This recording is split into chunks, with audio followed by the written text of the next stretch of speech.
Ace, my friend, I'm so excited that we actually today recording that episode. So it's a special day for me. It's a special day for the Fates and Flavors podcast because we started like in April. Since then, we just like recorded like for the German speaking audience. And Yes. today is like a pretty exciting day because we dropping and recording the first episode in English. So I'm so glad that you actually the first guest in our podcast, like from the US side. Yes. I'm honored to be here, brother. And two Germans speaking English is a hella weird thing. People be like, where the accent from? And I Yeah. tell him, since your headset, I was in heaven. Yeah. I'm gonna stop it right here. Yeah. All right, Ace. So maybe just tell us a little bit more about like I mean like I mentioned already, you come from Germany. You're born and raised in Germany. Yeah. You like quite a long time now in the US, but tell us a little bit and the audience a little bit more about Ace, about your background and what was actually your way to San Diego. Yeah, absolutely. So listen, guys. I have a German mom. I had a German mom. My mother was German, and then my father was Nigerian. They met in the 60s, 20 years after the good old Führer died. So let that sink in for a second. And yeah, so I'm a 70s kid. I was born in Germany, born and raised in Germany in the 70s in the suburbs of Hamburg. And then I later moved to Hamburg before I came out here to San Diego. Now you asked me, why did I come to San Diego?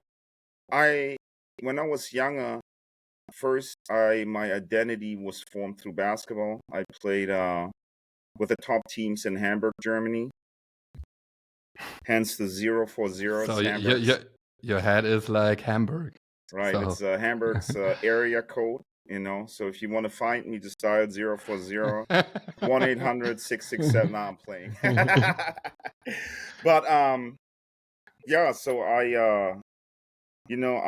grew up. My first passion was basketball.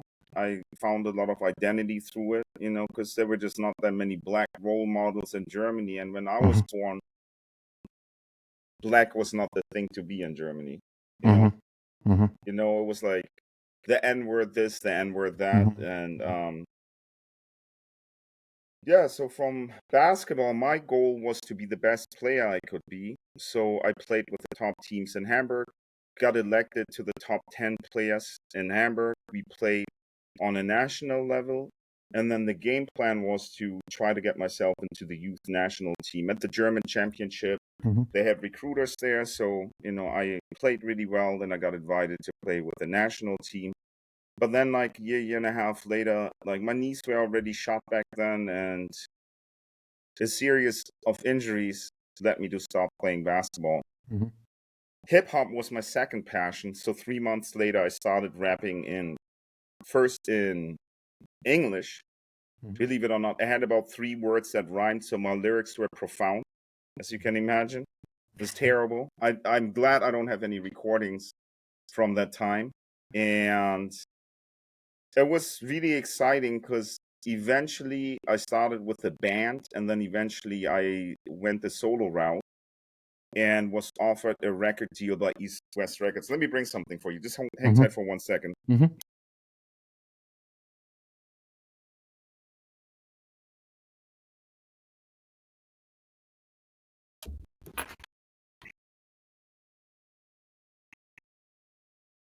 So it ended up in me being offered a record deal. That's my little single. That's crazy. Ace, alles klar, Digi. But I didn't end up signing the record deal. 7 years, 8 years into it, I also had a little song with Dolly Buster. It was one of those Jugendschandtaten that netted me the most money and was kind of, it got me traveling throughout Germany. We performed at Stefan Raab, TV shows and all that stuff. It was quite an embarrassing project, but in hindsight, it's hilarious because Dolly Buster, as you may know, was one of Germany's biggest or Europe's biggest porn stars of the 90s, and she transitioned out of being a porn star and becoming a socialite like a Paris Hilton or today the Kardashians. So I then wanted to become a A&R or record executive at some or of some sort. And while I was rapping, I also had the opportunity to host a national street basketball tour. It was a collaboration between Adidas and a home improvement store like Home Depot. In Germany, it Mm-hmm. was called Obi Mm-hmm. because they had the big parking lots where you could set up Right. 2, 3, 4, 500 hoops Right. and then went all day emceeing that thing, right? And I had Mm-hmm. opportunities. I had like TV stations asking if I'd be interested in hosting. But at that point in time, I met my ex-wife, who was American. Okay. She coached a second league women's basketball team in Leipzig Uh-huh. for a year, and we met in the beginning of the year because her team decided to play a little street ball in my tournament. And so Okay, she and cool. I started talking, and the rest Okay. is, we decided where to live. I wasn't Uh-huh. quite ready to marry. She said, if you don't marry me, you got to come to the States. And I was like, I studied Spanish. My vision for me at the time was I wanted to live in Europe, and I Mm-hmm. wanted to at least put myself in a position where I could live and work in Spain for some time, because I Mm-hmm. learned Spanish while I finished my Abitur, Mm-hmm. the equivalent of the American high school with just Mm-hmm. a little extra. And I became really good at Spanish, and I like the vibe in Spain. Like Spain is like my jam, as we like to say here. Mm-hmm. And but yeah, you make a plan and God laughs, and so next thing you know, I'm in San Diego, California, and then So I've lived. what was it actually for you? So I mean, you just like described how it was like living in Germany as like a like black person. What was it like coming to the US, like coming to San Diego? Was it like a totally different story, or was it like a kind of what was that for like for you personally? For me, it wasn't a big adjustment because I'd spent 2 months when I was 19, 20. I spent 2, 3 months at UCLA. Mm-hmm. So, I mean, LA is like San Diego, just bigger Mm-hmm. with, Mm-hmm. horrible traffic that you don't wish Right. upon your worst enemy, right? Right. So to me, it wasn't a big culture shock, but honestly, personally, the things that were emotionally extremely hard was I moved here. This is before I could afford a cell phone. Mm-hmm. And so when I called my homies in Germany, I had to go to a public phone booth Really? with a That's crazy. little card, prepaid calling card, and I would have to call the prepaid calling card number.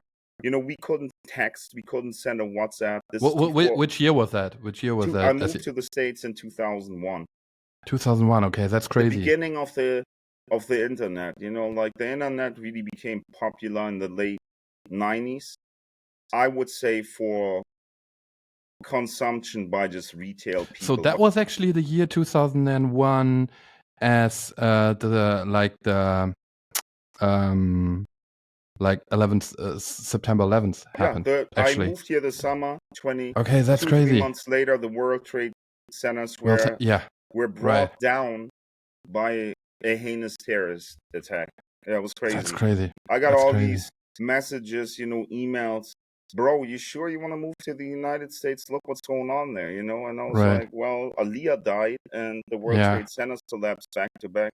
I'm like, it's time for me to go back to Europe. I tried it out for a day, and so now I'm playing. But no, it was that stuff was crazy. But honestly, the emotionally hardest thing is I'm very close with my friends in Germany to this day, and Mm-hmm. being a stinking calling booth and not being able to text, hey homie, like in an hour can Right. we talk, Right. in hopes to reach my friends. I mean Yeah. that Yeah. sucked. So you're pretty much like 23 years now in the States Yeah, and almost like the whole time in California. pretty much. Yeah, always Pretty Southern much. California. I've always lived in SoCal. I've been to many cities in the United Yeah. States, many states. However, I've always lived in SoCal. Yeah. Yeah. So then you came to the States and you actually got married, right? Yeah, I Then, got back married then. a year later, so we were together for 2 years and then decided to get married. Okay. Yeah. Okay. And we have Okay. 2 kids, they're 15 and 17 now. Yeah. And I'm So, very grateful that my kids have had the chance to grow up here in SoCal, because in coastal California, we are very diverse. mhm. And so they didn't ever in their schools, they went to an international school that was half German, well, let me rephrase.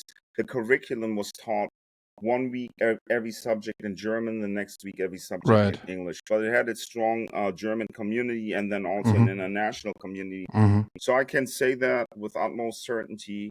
My daughters really in school didn't experience any racism, and that's something that I experienced extensively in Germany. And so I'm very glad that I could Mhm. provide something that to my daughters that I didn't have. Mhm. Okay, and then you actually came to the States. So what was like your first like job, or how did you start actually? What you actually do for a living? Like. Absolutely. So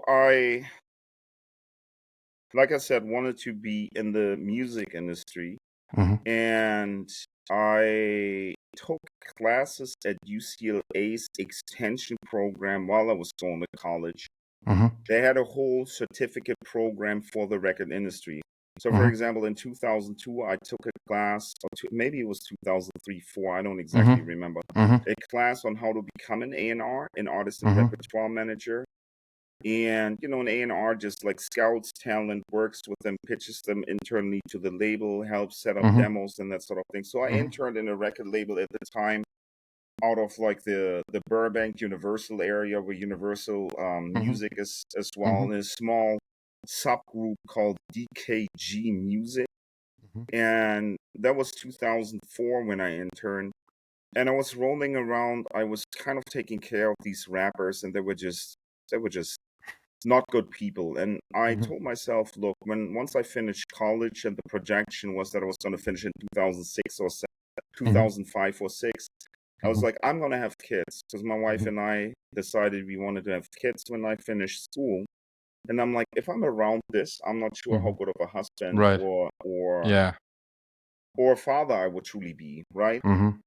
And so then I asked myself, well, what else are you interested in? And at first, I grew up pretty upper middle class, but when my mom left my stepdad in Germany, because my Mhm. parents divorced or Mhm. separated when I was born, Mhm.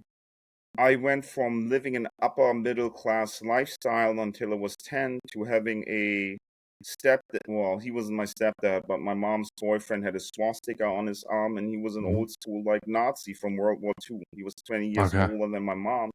So Mhm. you can imagine how my home life went from being great to Right. absolutely being intolerable. So Mhm. I moved out when I was 17. I started my Berufsausbildung because I decided I wanted to earn money and get the hell out of my Mhm. mom's house. Mhm. So yeah, I started the Berufsausbildung with T-Mobile Mhm. in 1993, Okay, and it that's took crazy. 3.5 years to complete. The reason why I became a electronics specialist was Mhm. before I wanted to work as a record exec, I thought I'd become a sound engineer, because as a rapper that was Right. fascinating to me. Right. To And get the all the only knowledge and so that you know exactly what you're talking about. So that, yeah. Precisely. Okay. Hmm. Perfect. Yeah. That makes So sense. yeah, so the only way to do this in Germany was you either had to study music, which Mhm. reading notes and myself was like bad weather in California for a year, which Mhm. is, I couldn't do it at the time.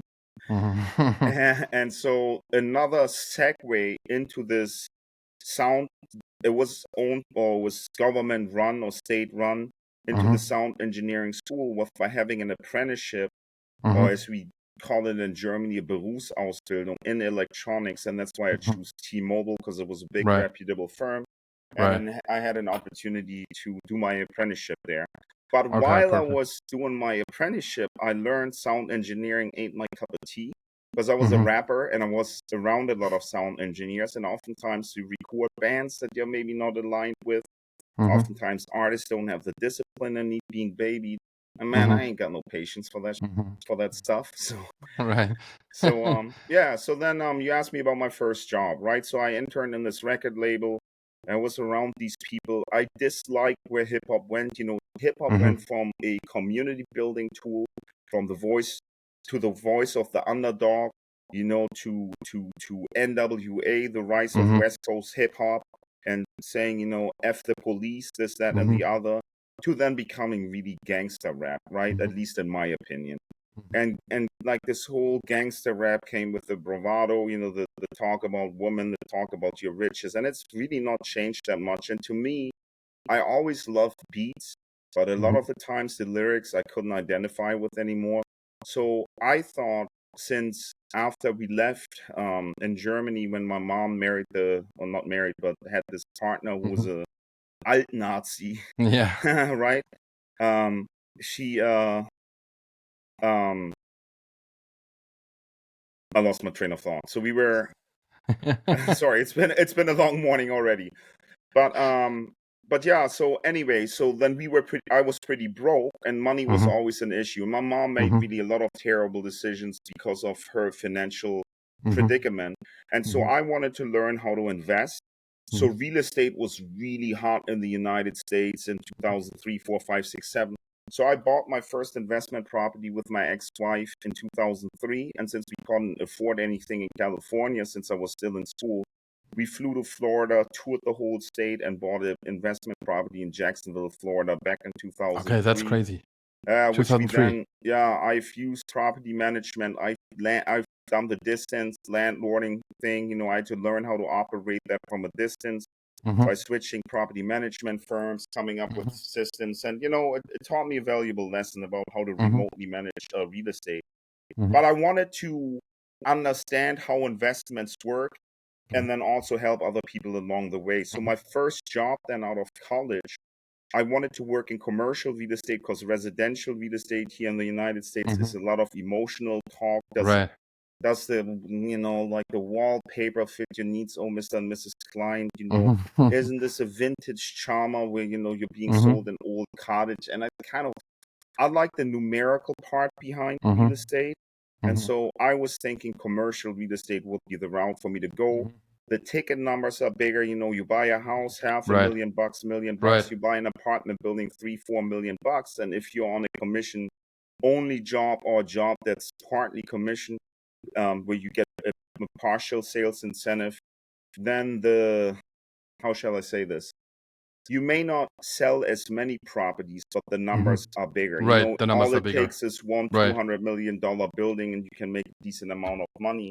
And Right. 200 million is like I didn't work on deals this big. My deals, when I worked in the industry, were between, I don't know, $1 million at the time in 2007 when I started, between $1.5 million to like 20, 30 million, right? Those were big numbers for me. But the way I got the job is kind of cool. So I was in Las Vegas. I was 29 at the time, partying with my ex-business law professor and his homies. One of the homies turned 40. And we were talking about real estate and opportunities. And my business law professor, who's now one of my best friends, became my mentor in some ways. We always talk business, and I learned quite a bit from him. And I told him about my plan to get into commercial real estate. There's a designation here in the US called CCIM, Certified Commercial Investment Member. I became a CCIM. I did their national leadership program, sat on the board of directors here. But he said there's a woman, there are only 2 teams in San Diego that are top producing commercial real estate finance teams for apartment buildings. So I looked the woman up whose name he mentioned, and found out where her office was. And I remember driving there very nervous, because she had a reputation of being pretty brash, right? And being very direct and blunt. And when I walked into this office, I didn't have an appointment. I cold introduced myself. So, like Eminem, throwing up spaghetti on your swim, throwing up mom's spaghetti on your sweater. I can't remember what M said, but I was hella nervous, and remember having clammy hands, but outwardly cool. So I asked if I could speak with this lady, and the secretary kind of gave me the side eye, and I was like, what did I do wrong? So I introduced myself as Ace Baker, right? And so what I didn't know, the backstory was kind of funny. They had 2 tots working in the office, but one of them they named Ace, and they would play pranks in the office. So the woman, really? the secretary, thought I'm pranking them, and I didn't know any of that. So long story short, I sit there with the woman, and I just ask her a lot about her background, about the CCM designation, because she was a CCIM, and she was the president here for the local organization. First, she served on the board. and then Mhm. she became the president for a year for the local organization. Mhm. And yeah, she liked me. She said, I'm a pass on your resume. Then I got invited to Irvine, which is in Orange County, Mhm. and had a series of interviews. And then I had my first. That's how I got my first job. And so I got to work with the biggest and smallest apartment investors, some of the wealthiest San Diegans here in San Diego. Okay, and that was actually which year? That was 2007. I started in 2007. April of 2007. Yeah, So that was actually like your first job in the industry absolutely. Yeah, back then. Okay. my Okay. first real corporate job in America. Really corporate job. All right. And now we are like in 2024. So there were like a couple of like stations between. Mhm. And right now you like joining Merrill Lynch, which is actually like part of Bank of America, right? Yeah, I can't really speak much publicly about what I do. I'm a wealth manager, Yeah. but Hmm. that's what I'm doing for my day job. Now it's just a Yeah. compliance thing where I can't really Right. go into details, but I am a Yeah. wealth manager, financial advisor with a big bank here Yeah. in America. Mhm. Yeah. That's crazy. Okay. And Yeah. before you had like a couple of like other stations, like I mean, Right. After, when looking like to your LinkedIn account, there's like Charles Schwab, there's like a couple of other companies, so pretty big names. So I mean, there's a kind of like interesting that you actually came like from Germany in the US. Now you're like 23 years here, but you had already like a couple of like pretty big corporate companies you worked for. absolutely. Yeah, Yeah. that's And cool. I think what's maybe even more interesting, after my stint in the bank, I decided I'm too far away from my family of choice, my friends Mm-hmm. in Germany. Mm-hmm. So I traveled back to Germany after a burnout in the bank. I opened up our law office in Long Beach, and there were some Mm-hmm. personal challenges that were very Mm-hmm. daunting with Mm-hmm. my family. But I opened up our office in Long Beach in 2011, Mm-hmm. and my manager died of a brain aneurysm. Mm-hmm. And I got a new manager, and at first he was cool, but then he ended up being the pressure cooker. He came out of investment banking, Mm-hmm. and told me I could have essentially. I had two small kids. I worked, this 6 days a week. I mean, Saturdays I did half a day Mm-hmm. because you are a commission based person. I mean, I had a base Right. salary, but in order Mm-hmm. to get the business started, I knew I Yeah. needed to grind, so I would go in on Saturdays as well. But Mm-hmm. my days, man, started at 6 in the morning. I would get Mm-hmm. no, my day started at 4:35 in the morning. I worked out, got myself dressed, went to the office, started looking for. I had to generate all my own leads. I started looking, to people that I could call, that I could Mm-hmm. introduce myself at networking meetings.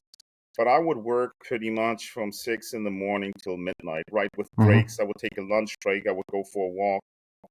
But it was a lot because I needed to do the business development. But then also, Mm-hmm. when I got a deal into the pipeline, I needed to process it. Very different from my old office where I was just responsible for sales. And we Right. had a team of processors that could help package these deals. And they can be extensive when you buy an apartment building as an entity with other investors, right? Oftentimes it's bought in an LLC or as tenants in common. Then you need to package all of these individual investors. And that's the work I was doing at night, right? Mm-hmm. Mm-hmm. So after I had a burnout, I dealt with depression for the first time in my life. I didn't even Mm-hmm. know what that was because normally I wake up and I smile. Mm-hmm. I want to get it when I wake up and have a Mm-hmm. great day.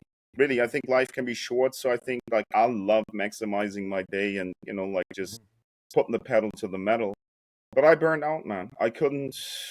But was it like because like working It, so much like it was not working so much. exhausting or It was really like having a hard time getting to my targets, and then being told by my manager, you can also come in on Sundays. mm-hmm. And coming from Germany, when you like your kids a little bit and you like Right. your friends a little bit, you want to have some time with the people who are most important in your life. Mm-hmm. And that bucket of needs of connection with the people Mm-hmm. who are meaningful and Mm-hmm. like important to me, Mm-hmm. that Mm-hmm. broke away. And somehow, Mm-hmm. I started thinking, why am I doing this? Well, what am I doing this for? And then you don't even have a manager who appreciates what you do and Mm-hmm. tells you, oh, you can also, you know, forget about your family. As long as the numbers are not right, you just got to come in on Sundays as well. And I was like, what is this, right? Yeah, right. Yeah, why am I Right. doing this? Plus, I missed my friends in Germany. Yeah. So I negotiated my layoff. Mm-hmm. The the actually the co-CEO of my line Mm-hmm. of business had my exit interview, and he was very generous. Mm-hmm. That's all I'll say. He was very kind to me, and I'll never forget that. So I had the Mm-hmm. opportunity to travel to Germany, find Mm-hmm. myself again. And then my oldest friend at the time, I'd known this gentleman since I was 4 years old, and I decided to start a business. And to me, that was such an exciting opportunity. I'd never worked in a startup. I barely Mm-hmm. knew what startups were. Right. And we did a startup. We decided to do a startup. And for me, that filled my bucket of being more closely connected to Germany. Mm-hmm. And then Mm-hmm. also gave me the opportunity to build new relationships in Germany. So in Mm-hmm. 2012, no, I'm sorry, let me restate that. In 2013, we founded a company called Sugarno. We raised some money, and then off to the races. We bootstrapped the business pretty much, with the exception of a little capital infusion. I think we raised initially 100K or something, and that Mm-hmm. allowed us to build the basic platform. I mean, it's obviously not enough to hire people Right, but and to a good like starting point, a good like seed round to get like the first like MVP product in a market or 100%, like and that's what we right, built with that. right. I did a lot of outreach and business development through LinkedIn to people Mm-hmm. in the entertainment industry in Germany. And I'll say this, it's still business development. So you reach out Mm-hmm. to a lot of people, and the answer is this, Yeah. right? But there were also a lot of really cool people who, once they met me or met us, wanted Yeah. to support the vision. And my Yeah. business model is, you can look up Cameo. They started 2-3 years after us. I don't know if it Mm-hmm. was their original Mm-hmm. idea, if somebody scouted our platform. I'll never know.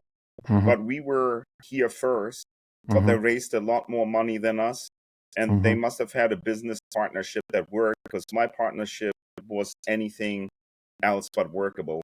But the business idea was great. It was super exciting. I went to boot camps here in San Diego and learned how to bootstrap a business. I was also accepted to the Startup Leadership Mm-hmm. Program, which is an international platform with great mentors.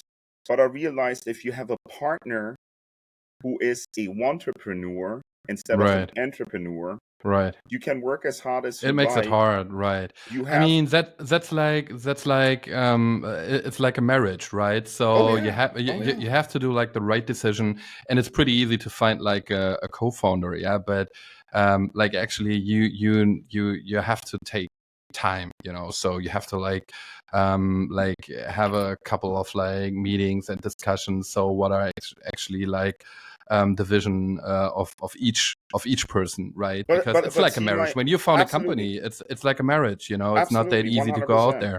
So it's like pretty hard. So But I had yeah, I known mean, this I guy. totally get that. I had known this guy ever since I was 4 years old. Keep that Right, in mind. And right. he came to me. I want to change the fortune of my family. Yeah, I want to turn everything around. Ace, I want to make your life better. I want to make my right. family's life better. But all this, right? Yeah, right. Mm-hmm. So, yeah, so it was a very exciting and a very daunting time at the same time. And I realized we I was running out of steam because I wasn't drawing a salary. My Mm-hmm. wife at the time was going to work. I had Mm-hmm. income from an apartment building here in San Diego, which I Mm-hmm. acquired in 2011. And Mm-hmm. we actually, my ex-wife, my kids, and my German mother moved into that apartment building while we rented out the other units. But that's Right, sometimes what you got to do when you want to bootstrap, right? right, It was a right. long journey to buy Yeah. this apartment building, and owning real estate is a form of business ownership, right? Yeah. It's a form of entrepreneurship. I did that on the side. I drove Uber on the side. My Mm-hmm. business partner had a full-time, albeit flexible job. So his Mm-hmm. whole pitch was, he was a regional manager for a company that drove celebrities around. So it was a celebrity Right, concierge service. right. So his whole point was, I can bring a lot of stars to the platform. Mm-hmm. Mm-hmm. The reality, however, was very different. What was different? What's different? Oh, he didn't bring. He brought. So we the first celeb who worked with us was a big soccer player, and I'm probably Mm-hmm. butchering his name because I don't follow soccer. I Mm-hmm. think Rafael Mm-hmm. van der Vaart. Mm-hmm. Do you watch Yeah. soccer? Yeah. He's actually like from Hamburg. Yeah, Yeah. I think he joined the club like for many years. Yeah, Yeah. pretty He. well known like in Mhm. Europe, I guess. Yeah. Absolutely. He was great. He was hilarious. I remember Yeah. he made that first sugar note that we ever made for Mm-hmm. we called it a sugar note, right? Like Right. I something mean, with the name love. is pretty cool. The name is pretty cool, like Sugar Note. So Thank it's a you. kind of like that's cool. Yeah. But Um. mhm. Yeah. So and then you actually like I mean that idea didn't work out. So the relationship with your co-founder didn't work out, Yeah, and let me then tell you how, like, yeah. when here's the turning point, right? Like, we are working and or I think we are working and grinding, and I noticed my marriage actually fell apart during my startup time, and Okay. perhaps being involved in the business and not earning, a decent amount of money anymore that I made in the bank may have had something to do with also changing the fabric of my relationship. But Mm-hmm. that's a whole nother story. But my marriage suffered during it because I Mm-hmm. was personally very frustrated with the situation. I wanted to push us forward, and this guy was moving at the speed of molasses, right? It felt Mm-hmm. like, um, Don Corleone had Luca Brasi put like cement shoes on your feet and threw you in a river and said swim. That's what it felt like. But Right. I knew, because I can be pushy when I need to be, but I knew I didn't want to bulldoze my oldest friend and my business partner. So a friend of mine, Katarina, got her degree in industrial organizational psychology, which is a subject, if you don't want to be a therapist, but you want to do Mm-hmm. psychological coaching Mm-hmm. Mm-hmm. and or like coaching for executives, it's a good segue into that. So that's what she did professionally. So I said, Katarina, like, for little money, would you help us? She said, Ace, I'll give you the first few sessions for free. Cool. And so that was helpful because we then hammered out an agenda that we would knock out during the week. And then Mm-hmm. we would reconfirm and like make a new agenda and just figure out what we needed to do while Mm-hmm. having her there almost also as an accountability partner. Mm-hmm. In Mm-hmm. one of the phone calls, she says, Matthias, what's the soccer score? I'm like, why is she asking him about the soccer score? So I call her after the call and I said, Katarina, why'd you ask Matthias about the soccer score? She said, you didn't see it? I said, see what? She says, in the reflection of his glasses, I saw another screen and I saw a soccer game on there. And so That's when she crazy. asked him that, he shut his laptop. So the disrespect to what our Right. own business, to what Right. our own time, to what Right. me as a business partner, that Yeah. was the A beginning hundred of the percent. end. A I hundred realized percent. this guy's not taking it seriously. He's not Right. taking my situation, my predicament seriously. Bro, it's Yeah. hella expensive to live here in California, especially if you Right. have two kids. I Yeah. wasn't We had just negotiated more money so I could draw a salary because they knew I was Yeah. going through a transition. Yeah. And then 2 months into this, my oldest friend disappears, stops paying me, and is not taking my calls anymore. So Mm-hmm. that's when I knew I was done. I mean, we legally separated the company and Mm-hmm. we Mm-hmm. were on talking terms while we did it. But in all honesty, if you have a partner like that who has such little Right. regard for your life, you don't need that person to be eating at your table anymore. At least in my opinion, not. What was I mean what what what did you learn from that, like, because like you like Absolutely. you switched after that back to a corporate, so you joined like a corporate, TD but what was Ameritrade. Hmm. yeah, so but what was actually like your learning from that situation I would say with the your business biggest partner? takeaway for me was I will not go into business with anybody anymore who hasn't exhibited already some success at running Right. their own company, right? Right. Because if you run your own shit, you have to Yeah. show up without a boss telling you work. You have Right. to do your homework without Right. telling you work. I do Yeah. YouTube at night because I always, I still love entertainment. I Yeah. still love thoughts, as I used to write them down as a rapper. I still like philosophy. I like personal Mm-hmm. development. I like sharing. I like improving my friends' lives, their access to resources. and everything. So yeah. So that is actually, yeah, okay. I So mean, yeah, like I said, it's pretty much like a marriage, right? So you right, have to make like the right decision, because when you like sign that like, you know, company or like contract, and you set up the right, company, it's like pretty hard to get out there, right? right. So Especially it's in like, Germany, an LLC here right. in the United Yeah, States, it's easier, legal right. Zoom 6 hours Right. later. In Yeah, right. Germany, Yeah, it attorneys, takes 6 weeks. $25,000 Yeah, you have right. to have in your company's coffers in order even to Right. open up, hang your shingle and say, diese GmbH, this LLC is ready to operate. It's a Right. process. Yeah, Yeah. 100%. When you look like back to your life now, so just imagine you would be like 20 again. Right. What kind of what would be maybe like a different way you would have go, or you wish you have to go? hmm So You know, like, I had a lot of opportunities come at me, especially hosting the street ball tournaments, being a rapper, being in the public eye. And I would have said I was always going mm-hmm, without too much reflection.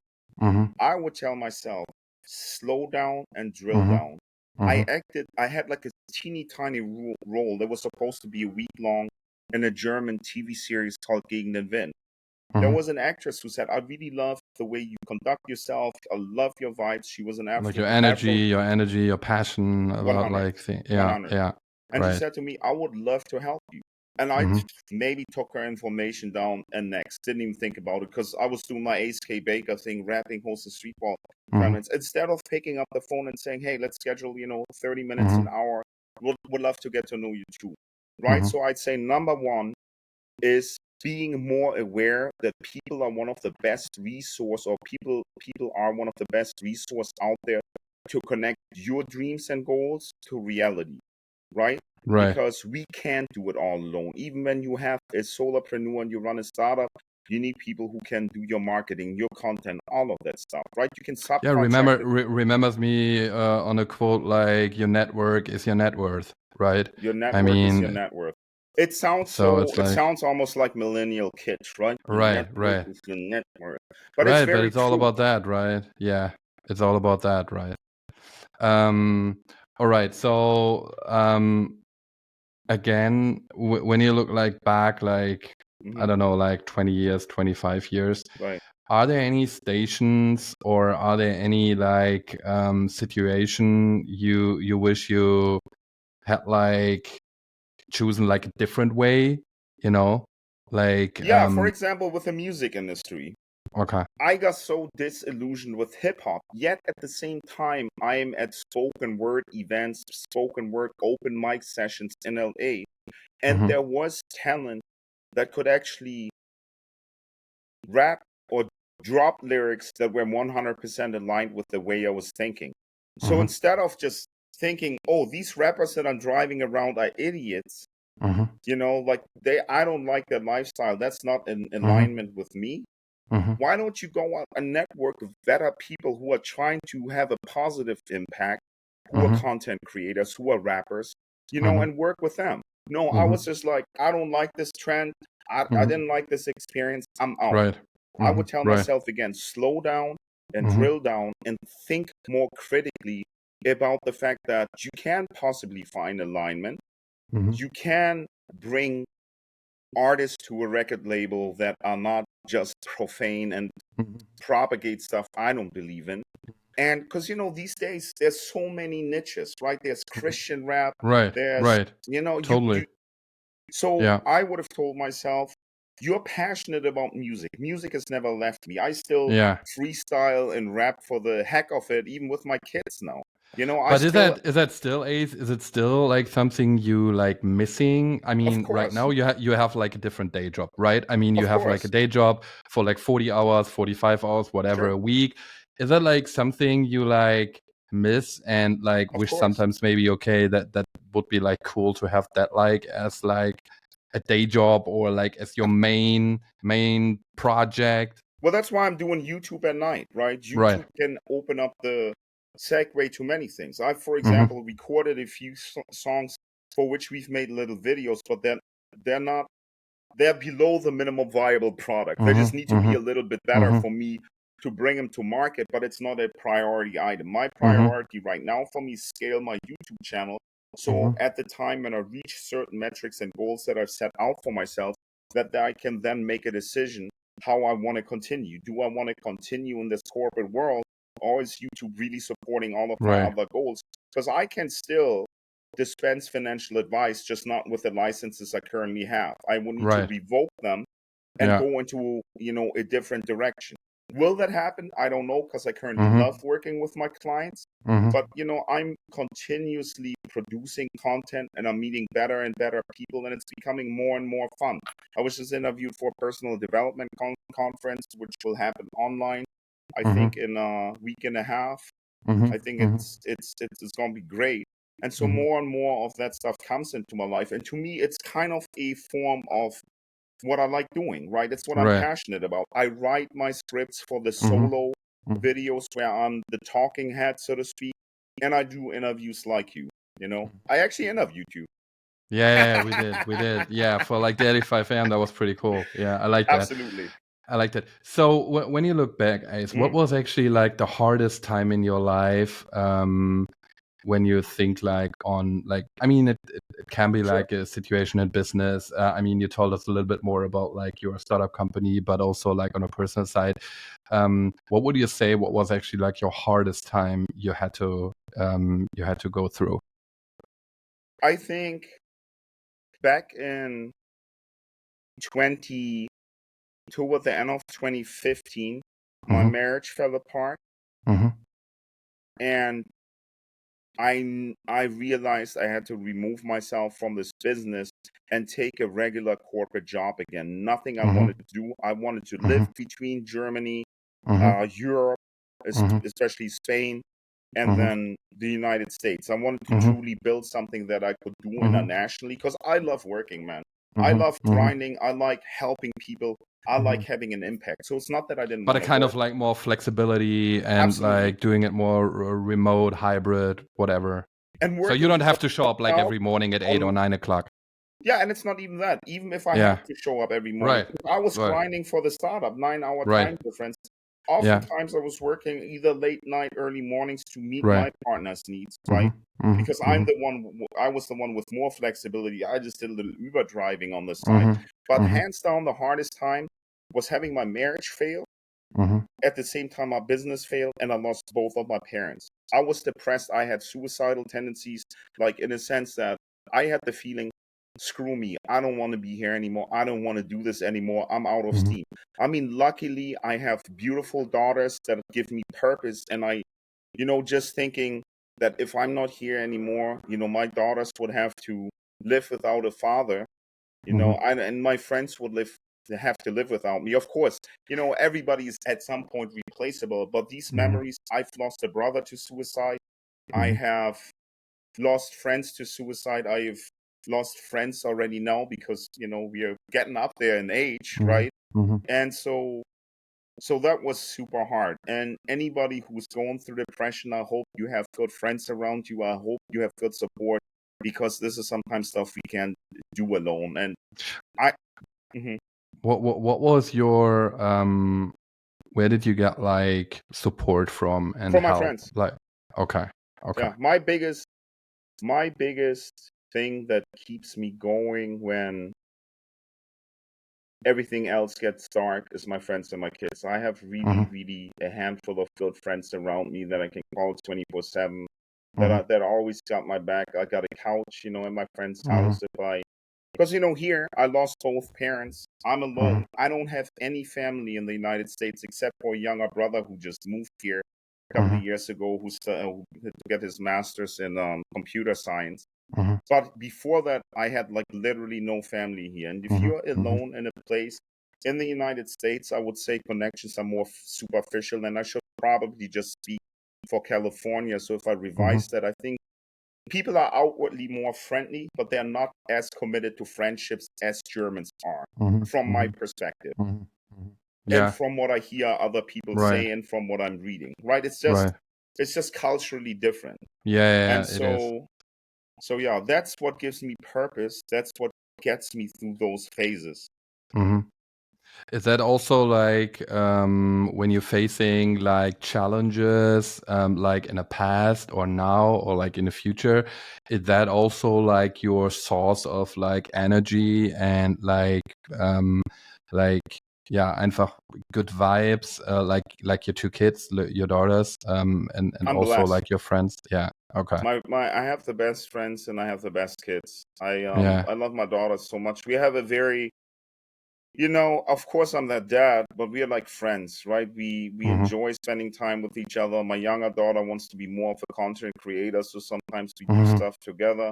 Not as Hmm. much as yet as I would like, but all in due time and all on her time. Daddy's gonna be here. Tiana, Hmm. Daddy's gonna be waiting for you when you're ready.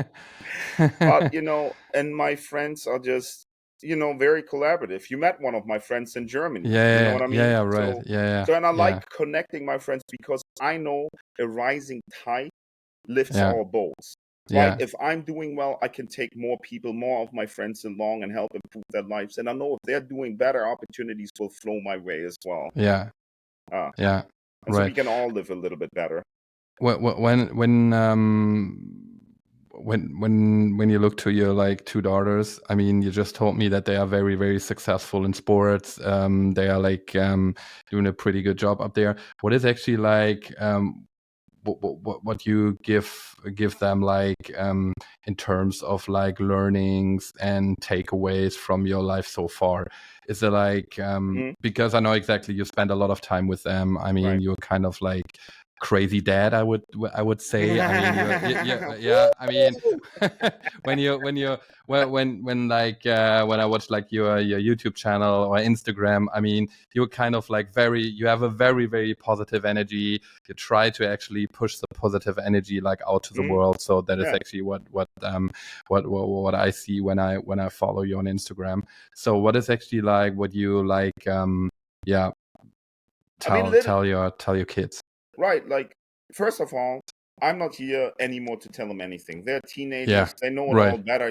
When I was 17, 18, I thought I knew it all. At Yeah, 30, I was like, wait a moment, I don't know it all.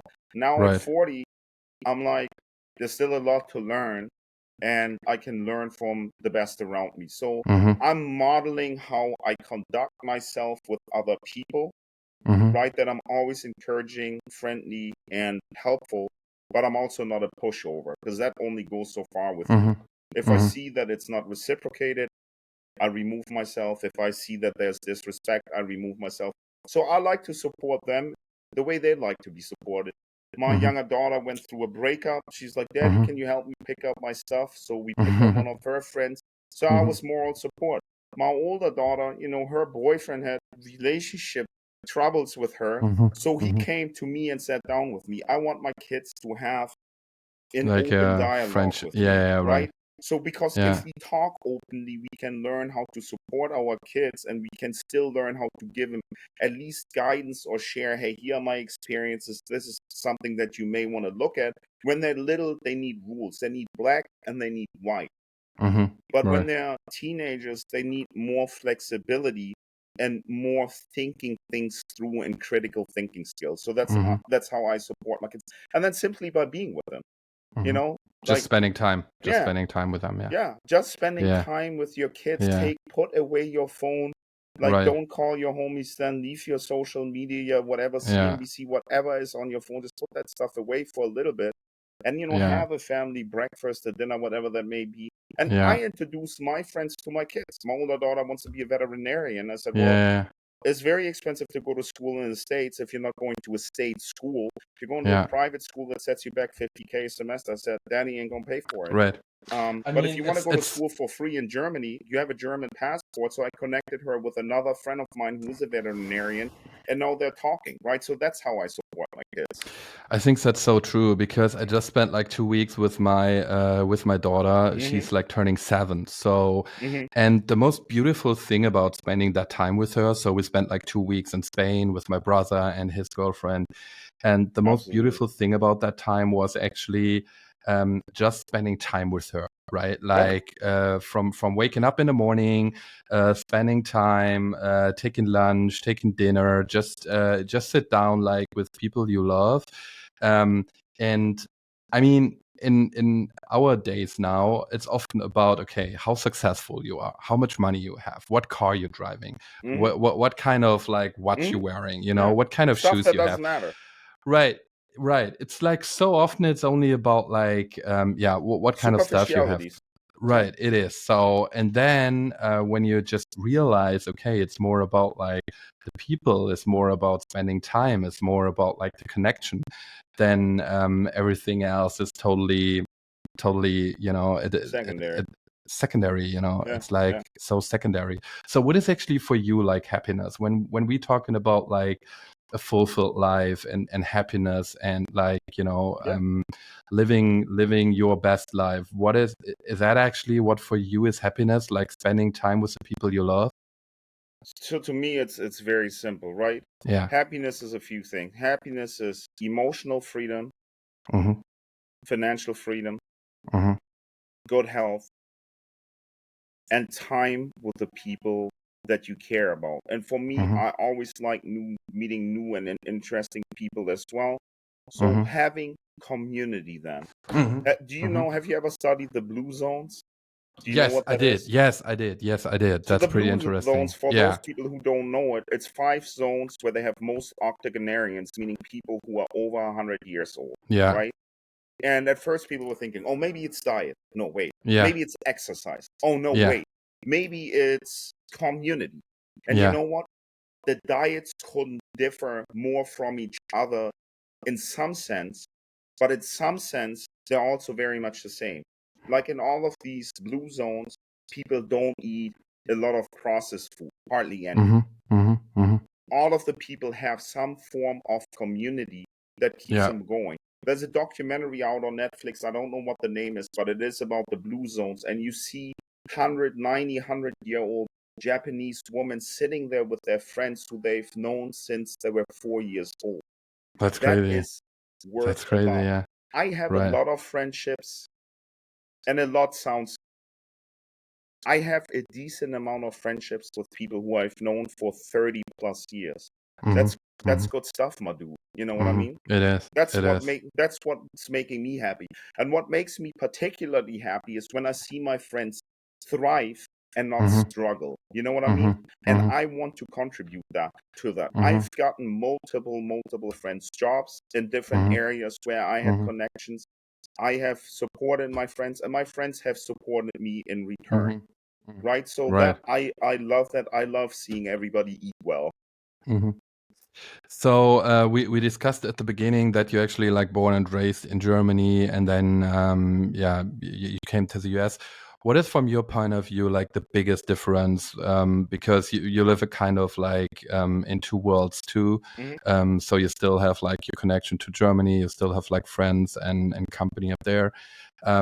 What is from your point of view like the biggest difference between both countries? So I think, for example, not Europe, but Germany and the United States, Mm-hmm. or I should say California, New York, Mm-hmm. are very similar from a work ethic standpoint, except Mm-hmm. I think Germans socialize a little bit less at work Mm-hmm. and are more Mm-hmm. productive. But Mm-hmm. Americans work longer because they have a lot less vacation. In Germany, Mm-hmm. it's not uncommon that you get 26 to 30 days Right. Right. the day you start working. Here Yeah. in the US, you need to earn your vacation time first. Right. You need to accumulate it over a couple of years or whatnot, over a year and a half. Mm-hmm. And I would say that that creates a certain similarity, this whole drive to materialism, to doing well financially. Mm-hmm. That's, in Germany, and I think in southern Germany, we say schaffe, Häusle bauen, right? Mm-hmm. That means Mm-hmm. like work, build a house. Right. So that's very much aligned with how people think here too. It's all about the hustle and grind. But I think where we're different is even in Germany, we have a social economy that bolsters the weakest links in our economy. So unless you want to be out of the system, there are ways for you to survive. Here, Mm-hmm. Mm-hmm. You get Yeah. unemployment maybe for 4 to 6 months and you're out. And nobody Right. can pay rent on unemployment in San Diego. That's a very, Yeah. very tough thing to do. So Yeah. I'd say, people always say, oh, you must have it wonderful in California. And, if I take my camera, I don't Mm-hmm. know if you can see it, but I, I can look out my window. I can see the ocean from my Mm-hmm. view. Mm-hmm. And that's nice, and the weather is good, but it comes with a completely different set of problems. The Right. pressure here to perform is very Yeah. high, It's and much more. Yeah. Yeah. you do not have a It's much great higher. social system to Yeah. catch you when you're falling. One. But then on the flip side too, it's much easier to get business if you're talking business off the ground, Mm-hmm. right? So those are some big differences. I think socially, I spent a bunch of time in southern Spain and seeing how cohesive families and friendships are and how important it is for people to be together. That's what I wanted for myself, right? Because at the Mm-hmm. end of the day, I need a roof over my head. Okay, I'm just saying, I have ocean views. I never had ocean views in my whole Mm-hmm. life until I moved Mm-hmm. into this place. Mm-hmm. Mm-hmm. And that's not the stuff that's important to me. I mean, it is Right. right now nice to live here, but as I mentioned earlier, I lived in my own Yeah. fourplex in a transitional area. There were Mm-hmm. gangbangers walking around when I bought the building, and now it's gotten gentrified, right? I mean, Yeah. America is just a little bit wilder that way.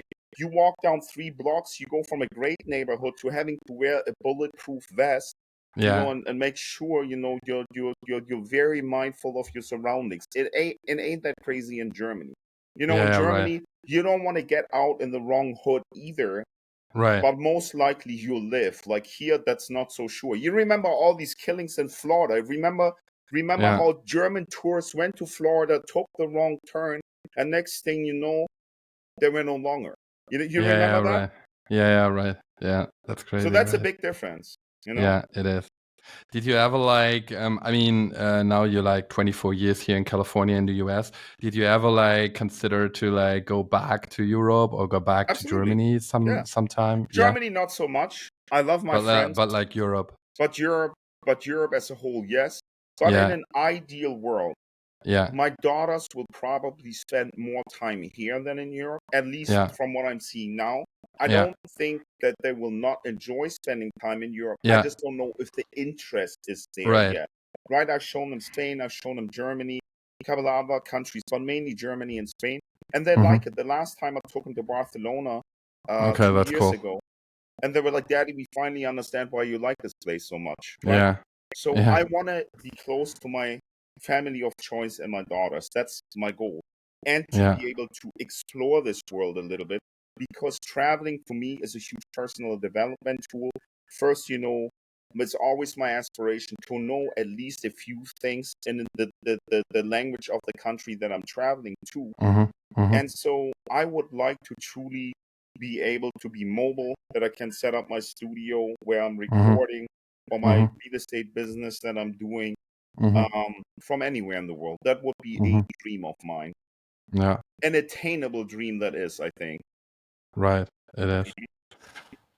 All right, Ace. It Yeah, was it was so cool. It was like a very, very cool conversation, cool thank you. episode. So I'm so thankful that you joined our first English episode. That was pretty good. And yeah, very inspiring. So pretty was awesome.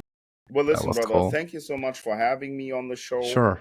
Sure. I'm happy to share any sort of resources. I mean, on my YouTube channel, I'm creating more and more Yeah.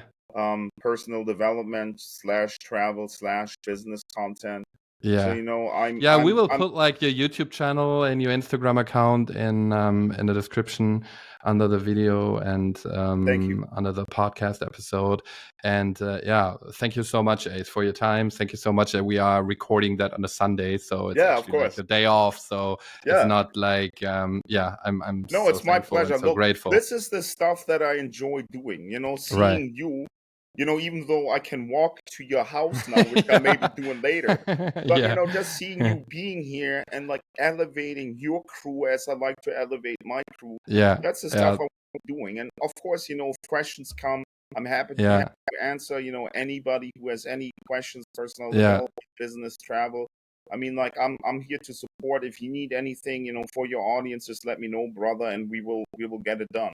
That's perfect. Yeah. Awesome. Thank you for having Okay, party people. So when you actually like the episode, then yeah, we happy when we get like a like and thumbs up. So yeah, we pretty happy, and we hope you enjoy the episode. If you have any further questions after we drop the video, then just put it in the comments. And Ace, again, thank you so much. Thank Peace. you. Appreciate you, brother. Have a great Sunday. Peace. Peace.